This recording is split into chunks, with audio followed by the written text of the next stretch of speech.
ఇది జీవన గీత, మీరు నేర్చుకోండి. ఎప్పుడు నేర్చుకోవాలి? జీవిత ప్రారంభ దశ నుంచే, పిల్లల దగ్గర నుంచి అలవాటు చేయండి.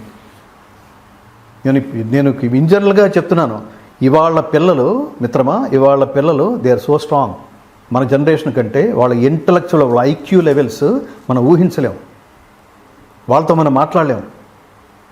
ఇంటలెక్చువల్గా, వాళ్ళు ఫైనాన్షియల్గా, ఫిజికల్గా they are very strong, but mentally they are so weak. తల్లిదండ్రులు పిల్లలతో మాట్లాడట్లేదు, ఇవేవి చెప్పటం లేదు. రామాయణం చెప్పండి, భారతం చెప్పండి, చెప్తే ఈ స్టోరీలు చెప్తే వాళ్ళకి ఏమర్థం అవుతుందంటే, వరే శ్రీరాముడు అనేవాడు చక్రవర్తి, వాడు చాలా ఆశలు పెట్టుకుని ఉంటాడు అంటే వీళ్ళు అనుకుంది, ఆయన పెట్టుకోవడం కాదు, వీళ్ళు అనుకుంది, జనాలు అనుకునేది.